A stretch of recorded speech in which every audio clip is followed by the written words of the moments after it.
teman-teman, pada video kali ini aku akan membahas salah satu tokoh sastra Arab modern yang paling terkenal, yaitu Khalil Gibran. Beliau dikenal sebagai penyair, penulis, filsuf, dan juga pelukis yang karya-karyanya masih dibaca hingga sekarang.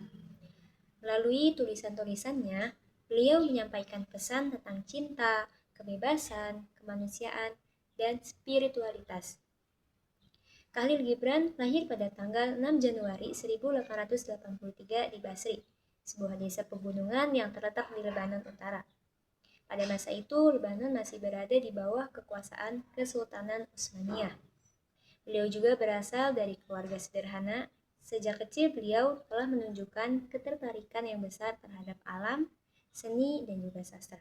Ketika berusia sekitar 12 tahun, ibunya memutuskan untuk pindah ke Amerika Serikat demi mencari kehidupan yang lebih baik. Mereka menetap di kota Boston. Perpindahan ini menjadi titik penting dalam kehidupan Khalil Gibran, karena beliau mulai mengenal budaya Barat tanpa melupakan akar budaya Arab yang dimilikinya.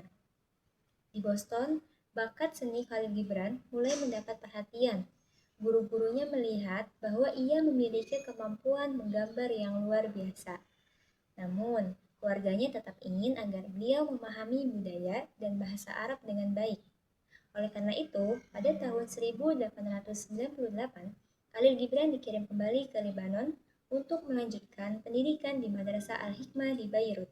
Di sekolah tersebut, beliau mempelajari sastra Arab, sejarah, filsafat, dan bahasa Arab secara mendalam. Pendidikan inilah yang membentuk dasar pikirannya sebagai seorang sastrawan. Setelah menyelesaikan studinya, beliau kembali ke Amerika Serikat dan mulai aktif menulis serta melukis. Perjalanan hidup Khalil Gibran tidak selalu mudah. Pada awal tahun 1900, ia mengalami berbagai cobaan, termasuk kehilangan beberapa anggota keluarganya dalam waktu yang berdekatan. Namun, kesedihan tersebut tidak menghentikannya untuk berkarya. Justru pengalaman hidup itu membuat tulisannya semakin mendalam dan menyentuh perasaan banyak orang. Pada tahun 1908, Khalil Gibran berkesempatan melanjutkan pendidikan seni di Paris, Prancis. Di sana ia belajar seni lukis dan mengenal berbagai pemikiran modern. Pengalaman di Paris memperluas wawasan intelektualnya dan membantu membentuk gaya penulisan yang unik, yaitu perpaduan antara nilai-nilai timur dan pemikiran barat. Setelah kembali ke Amerika, beliau aktif dalam kelompok sastra Arab diaspora yang dikenal sebagai Al-Arabithah Al-Qalamiyah atau Liga Pena.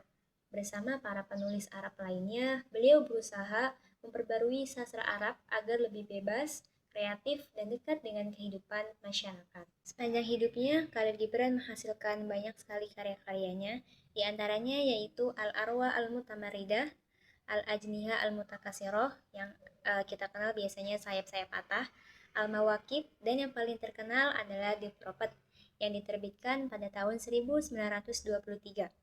Bukunya ini berisi kumpulan nasihat dan refleksi tentang kehidupan, cinta, pernikahan, kebebasan, pekerjaan, dan juga kemanusiaan.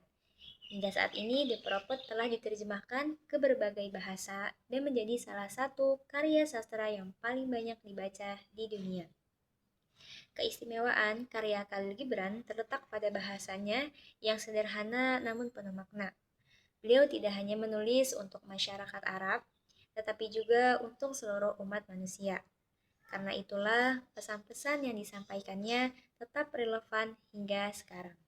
Pada tahun 1931, kesehatan beliau memulai memburuk akibat penyakit hati dan tuberkulosis.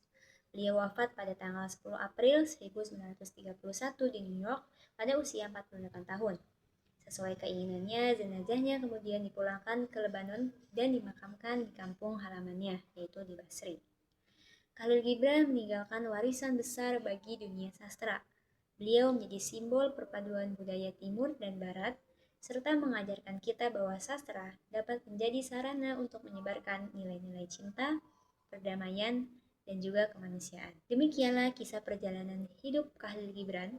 Semoga kisah ini dapat menginspirasi kita untuk terus belajar, berkarya, dan memberikan manfaat bagi sesama.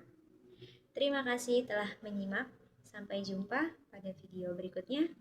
Wassalamualaikum warahmatullahi wabarakatuh.